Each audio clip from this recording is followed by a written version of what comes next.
నమస్కారం. నా పేరు ఇరుముల వీర వెంకట సత్యనాగేంద్ర ప్రసాద్. నాగు అని పిలుస్తారు.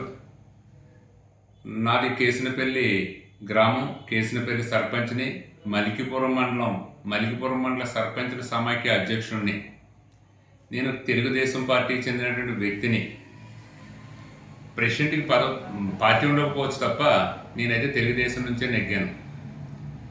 చంద్రబాబు నాయుడు గారు మా ప్రియతమ నాయకులు, ఆంధ్రప్రదేశ్ రాష్ట్ర ముఖ్యమంత్రి వర్యులు, జ్ఞానశీలి, ఎదరిని అంచనేసి చేయగల సమర్థుడు.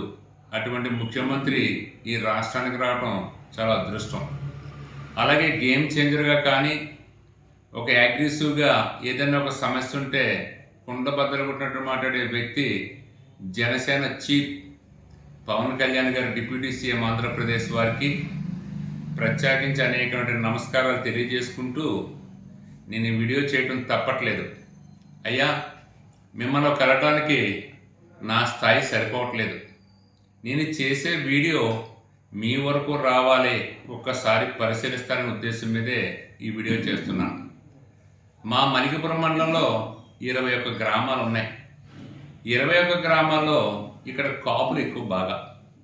అటువంటి కాపులు ఎక్కువ ఉన్నటువంటి గ్రామాల్లో 1060 మంది కాపు కార్పొరేషన్కి లోన్స్కి అప్లై చేస్తే 21 గ్రామాల్లో 44 మందికి కాపులకి ఇవ్వడం జరిగింది.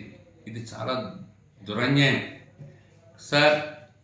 మా గ్రామంలో 70 మంది అప్లికేషన్లు పెట్టారు కాపులు కార్పొరేషన్కి. 2 లోన్లు తీసుకోమన్నారు. మీరు పడుకున్న గాడిదని లెగ్గొట్టి మమ్మల్ని దండించే పరిస్థితి వచ్చింది. మీరు చెప్తున్నారు, చెప్పు దెబ్బలు మేము తింటున్నాం.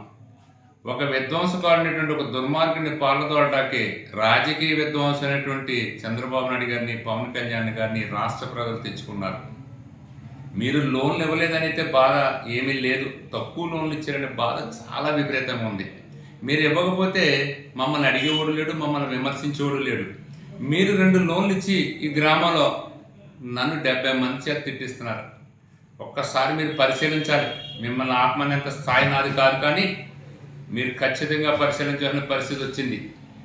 కారణం, బీసీలు ఇక్కడ సుమారు 484 మంది ఈ బీసీ కార్పొరేషన్కి లోన్స్ పెట్టుకుంటే, ఈ బీసీ కార్పొరేషన్ మా ఊరు నుంచి 15 అప్లికేషన్లు వెళ్తే ఈ మండలంలో రమారమే 60-65 లోన్స్ ఇస్తామన్నారు. మరి ఉన్న జనానికి ఏమని చెప్పాలి మేము సార్? మేము స్థానికంగా ఎమ్మెల్యే గారి దగ్గరికి వెళ్తుంటే ఇది నా పరిధిలో లేదు, నేనేమీ చేయలేనని చెప్పి ఆయన చెప్తున్నారు. సార్, మీరేదో చేస్తారని, మీరేదో రాష్ట్రాన్ని ఉద్ధరిస్తారని మీరు చేసినా చేయకపోయినా మీ వెనకాల నుండి పార్టీ ఆవిర్భావం నుంచి మీతోటి పనిచేసే వ్యక్తులు మేము. ఫస్ట్ 1994లో మా అమ్మగారి గ్రామంలో ఎంపీటీసీగా గెలిచారు తెలుగుదేశం పార్టీ మీద. ఆ నాటి నుండి నాటి వరకు మేము తెలుగుదేశం పార్టీకి కొమ్ము కాసి ఏ విధంగా నిర్వీర్యం కాకుండా మేము ఈ గ్రామాల్లో కాపాడుకుంటూ వస్తున్నాం. ఈ ప్రభుత్వం ఇవాళ ఇక్కడ ఈ రాష్ట్రంలో రూలింగ్లో ఉందంటే కారణం కాపులు, బీసీలు. ఒక్కసారి మీరు పరిశీలించాలి సార్. ఖచ్చితంగా కాపులు, బీసీల వల్లే ఈవేళ 164 సీట్లు మనం దక్కించుకోగలిగాం. మన మీద ఉండబడ్డ సదాభిప్రాయానికంటే ఆ విధ్వంసకారుని పాల్గొనటాకే సరైనటువంటి విద్వాంసుల్ని, రాజకీయ విద్వాంసులు ఖచ్చితంగా చంద్రబాబు నాయుడు గారు, పవన్ కళ్యాణ్ గారి ఉద్దేశం మీద ప్రతి ఒక్కళ్ళు మీకు ఓటేశారు సార్. మీరు దయ ఉంచి 1కి 10 సార్లు పునఃపరిశీలించి ఈ రాష్ట్రంలో ఉండబడ్డ మాలాంటి సర్పంచులకి కొంత తలెత్తుకునే పరిస్థితి మీరు తీసుకురావాలి. మా గ్రామానికి 2 కాపు లోన్లు, 1 బీసీ లోన్ ఇస్తే నేను ఏ రకంగానే ఏం సమాధానం చెప్పాలో తెలియని పరిస్థితులు ఉన్నాను సార్. మీకు అనేక నమస్కారాలు పెట్టి చెప్తున్నాను. దయ ఉంచి మీరు పరిశీలించి తగు న్యాయం చేయండి సార్. మీరు ఒక్కసారి మళ్ళీ ఆ విధ్వంసకారుడి పేరు వినిపిస్తుంది ఇక్కడ, గత ప్రభుత్వంలా చేసిందని ఆ పేరు లేకుండా మీరు ఆయన్ని పూర్తిగా సమూలంగా ఆయన దూరం చేసి నిర్మూలించే బాధ్యత మీ మీద పెట్టారు ప్రజలు. అది తప్పనిసరిగా పాలనలో నెంబర్ 1గా బేసిక్గా చేయాలని మనసావాచ కోరుకుంటూ సెలవు తీసుకుంటున్నాను సార్. నమస్తే. జై చంద్రబాబు, జై పవన్ కళ్యాణ్.